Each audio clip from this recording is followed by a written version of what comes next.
સુરત મહાનગરપાલિકા દ્વારા લાગુ કરવામાં આવેલા નવા પેટ રજિસ્ટ્રેશન નિયમનો ભારે વિરોધ કરવામાં આવી રહ્યો છે. સુરત મહાનગરપાલિકા દ્વારા પાલતુ શ્વાનના ફરજિયાત રજિસ્ટ્રેશન અને લાયસન્સ માટેના નવા નિયમોના વિરોધમાં આજે અનેક ડોગ લવર્સ સુરત કલેક્ટર કચેરીએ આવેદનપત્ર આપવા પહોંચ્યા હતા, જ્યાં તેમણે મનપાના આ નિર્ણયને અયોગ્ય ગણાવ્યો હતો. ખાસ કરીને એક ઘરમાં એકથી વધુ પાલતુ શ્વાન રાખી શકાશે નહીં તેવા નિયમ સામે ભારે વિરોધ જોવા મળ્યો હતો. તો મનપા દ્વારા ઘડવામાં આવેલા નિયમો પૈકી એક ઘરમાં એકથી વધુ પાલતુ શ્વાન રાખી શકાશે નહીં તેવા નિયમે સૌથી વધુ વિવાદ જગાવ્યો છે. આ નિયમનો વિરોધ કરતા રક્ષિત નામના એક ડોગ લવરે પોતાની વ્યથા વ્યક્ત કરતા જણાવ્યું હતું કે મારા ઘરમાં 2014 થી 4 શ્વાન છે, જેનાથી કોઈ સમસ્યા નથી, પરંતુ પાલિકાવાળા કહે છે કે એકથી વધારે પેટને પરવાનગી આપવામાં આવશે નહીં. અમે 9 વર્ષથી તેમની સાથે રહીએ છીએ, તો અમારા બાકીના 3 શ્વાનને ક્યાં રસ્તા પર મૂકી આવીએ? આનું સમાધાન કોણ આપશે? તેમણે વધુમાં ઉમેર્યું હતું કે સ્ટ્રીટ ડોગ્સને લઈને જે સમસ્યા છે તેનું નિવારણ શું? ડોગ લવર્સ રજિસ્ટ્રેશન માટે તૈયાર હોવા છતાં પ્રક્રિયામાં થતી હેરાનગતિ સામે પણ તેમણે અવાજ ઉઠાવ્યો હતો. તો હર્ષ પટેલ નામના એક નાગરિકે જણાવ્યું હતું કે અમે રજિસ્ટ્રેશન માટે તૈયાર છીએ અને આ માટે તમામ ડોક્યુમેન્ટ્સ પણ તૈયાર કરી દીધા છે. જ્યારે અમે વોર્ડ ઓફિસ જઈએ છીએ ત્યારે ત્યાંના અધિકારીઓ કહે છે કે તમારા ફેમિલી ફોટોગ્રાફ્સ જોઈએ. હવે ફેમિલી ફોટોનું આમાં શું કામ છે? આ એક ટાઈપનું હેરેસમેન્ટ લાગે છે. વારંવાર ધક્કા ખવડાવી રહ્યા છે. આ પ્રકારની અણઘડ પ્રક્રિયા નાગરિકોને પરેશાન કરી રહી હોવાનો સૂર વ્યક્ત થયો હતો. તો આવેદન આપવા આવેલા ડોગ લવર્સે સુરતમાં પશુઓના કલ્યાણ અને આરોગ્ય સેવાઓની અછત અંગે પણ ગંભીર ચિંતા વ્યક્ત કરી હતી. અર્ચના દોશી નામના એક ડોગ લવરે જણાવ્યું હતું કે પ્રાણીઓ પર જે અત્યાચાર થાય છે અને તેમને કોઈ મદદ મળતી નથી, ત્યારે કલેક્ટર ઓફિસ ઉપર અમે આવ્યા છીએ. હું ડોગ્સને ફીડ કરાવું છું અને તેમને જે રોગ હોય તેમાં મદદ કરીએ છીએ. તો સુરતમાં કોઈ હોસ્પિટલ નથી, એમ્બ્યુલન્સ નથી, માત્ર સુરત માટે 2 જ એમ્બ્યુલન્સ છે. તેમના ટ્રીટમેન્ટ માટે ખૂબ જ તકલીફ થાય છે.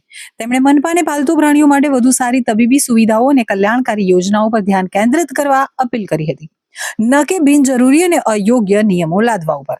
તો નોંધનીય છે કે અમદાવાદમાં પાલતુ શ્વાન કરડવાથી એક બાળકનું કરુણ મોત થયા બાદ સુરત મહાનગરપાલિકાનું તંત્ર હરકતમાં આવ્યું છે.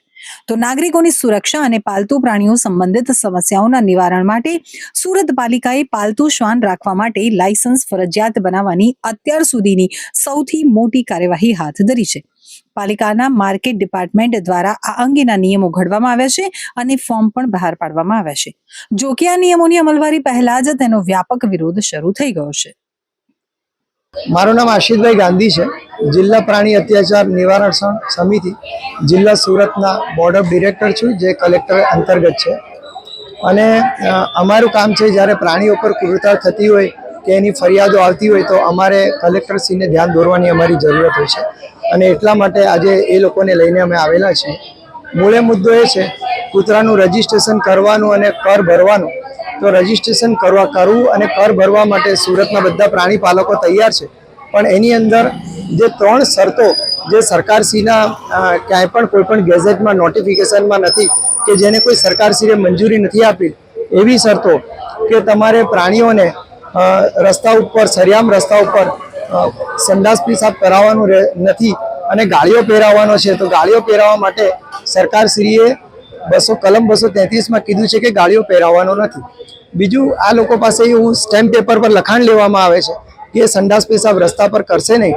તો પશુઓને તેમની કુદરતી કામગીરી માટે કોઈ પણ વ્યક્તિ સ્ટેમ્પ પેપર પર પોતાનું લખાણ આપી શકે નહીં. ત્રીજું, એ લોકોએ માંગ્યું છે સોસાયટીના પ્રમુખ અને મંત્રીઓ સ્ટેમ્પ પેપર ઉપર લખીને આપે કે એમને વાંધો નથી.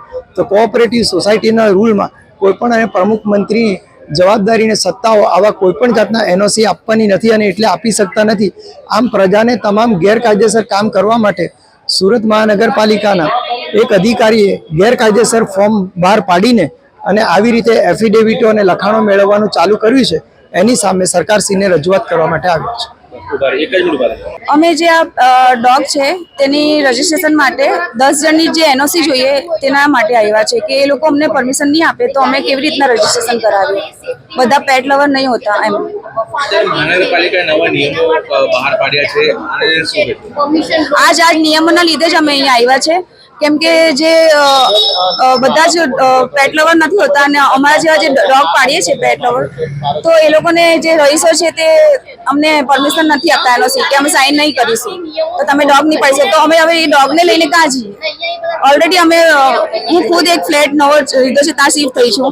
તો ત્યાંના લોકો અમને નામ પાડે છે મંજૂરી કે હવે અમે તમને પરમિશન નહીં શકીએ, કારણ કે એ લોકો અમને ઓળખતા બી નથી.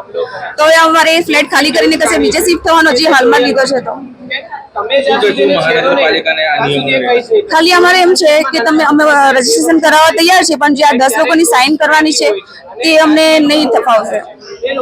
અમે એસએમસી ની આ રજૂઆત લઈને આવ્યા છે કે આ જે 2 નિર્ણયો છે રજીસ્ટ્રેશનની કોલમમાં એને રદ કરવામાં આવે.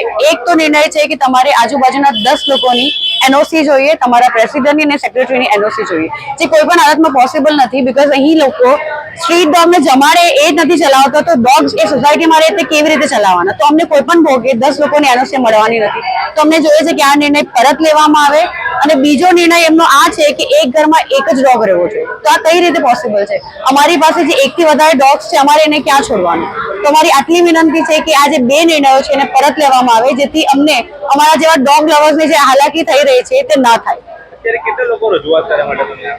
આજે અમે લોકો 100 થી વધારે લોકો રજૂઆત કરવામાં આવ્યા છે. મહાનગરપાલિકાને શું મેસેજ આપવો આ નિયમ લઈને? હું જસ્ટ આટલું જ કહેવા માંગીશ કે રજીસ્ટ્રેશન કરાવવામાં અમને કોઈ જ વાંધો નથી. રજીસ્ટ્રેશન હોવું જ જોઈએ અને અમે કરાવવાના પણ છીએ. બસ તકલીફ એટલી છે કે આ જે 2 નિર્ણયોથી અમારા માટે બહુ જ ઇશ્યુઝ ક્રિએટ થઈ રહ્યા છે સોસાયટીમાં. અમને બહુ જાતની હેરાનગતિ થઈ રહી છે.